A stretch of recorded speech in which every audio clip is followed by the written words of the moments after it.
Imagine this: grand gates, the buzz of a crowd, the smell of popcorn.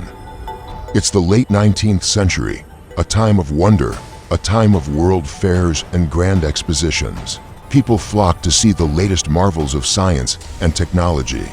But among the attractions nestled between displays of machinery and art is something else. Something advertised as a glimpse into the exotic world. Behind wooden fences and inside recreated bamboo huts stand human beings.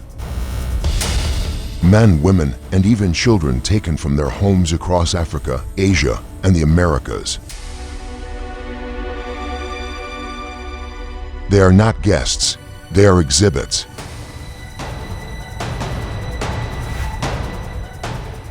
This is the forgotten, chilling story of human zoos. It all started in an age obsessed with empire and discovery. As European powers colonized vast territories, they brought back more than just resources. They brought back people.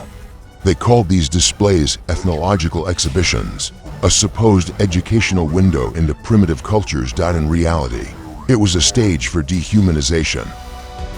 The first major human zoo opened in Paris in 1877, and the idea spread like wildfire.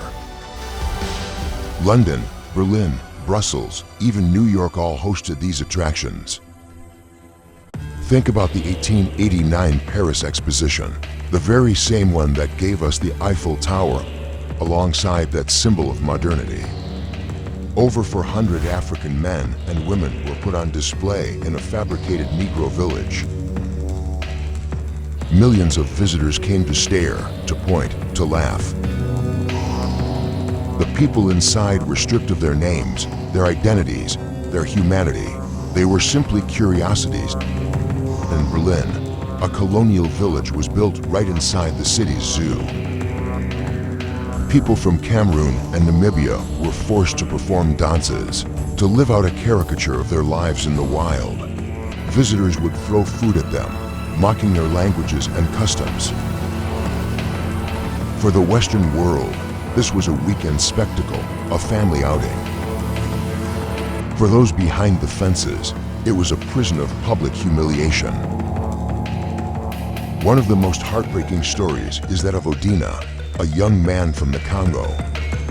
After being displayed at the 1904 St. Louis World's Fair, he was sent to the Bronx Zoo in New York.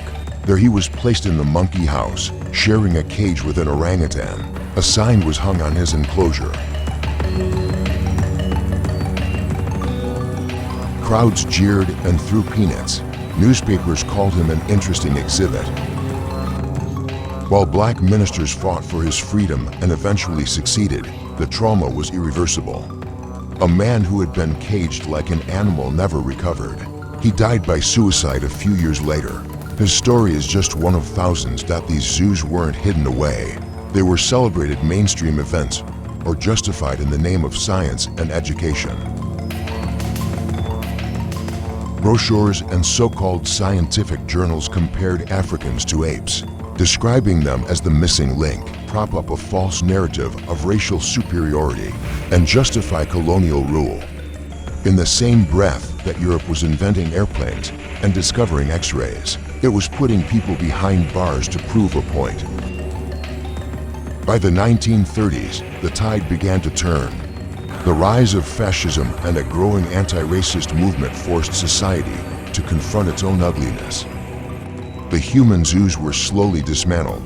The huts were torn down, the cages emptied, but the psychological damage was done. An entire generation had been taught to view other human beings as lesser, as objects of curiosity rather than as equals.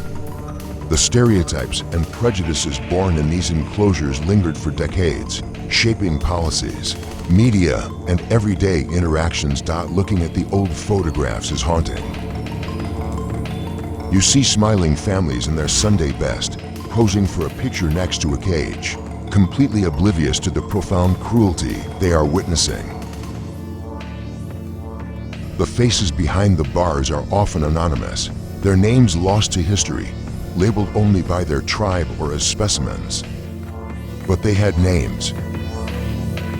They had families. They had cultures and songs and dreams. They were people whose stories were stolen from them. Today, museums and archives across the world are grappling with this legacy. Some are returning human remains to their ancestral lands. Others are building memorials to acknowledge a past that was ignored for too long. But remembering is only the first step.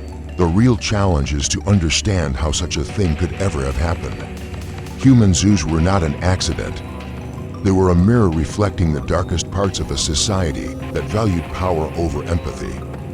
They showed what happens when we allow curiosity to curdle into cruelty, and when we forget that every single person, regardless of their background, belongs to the same human family. The bars may be gone, but the act of othering people, of looking down on them, can still exist in subtle ways. The true lesson of the human zoos isn't just about what was done to others. It's about what it revealed and still reveals about ourselves. If this story moved you, please consider liking this video and subscribing for more stories that challenge us to look at our history in a new light.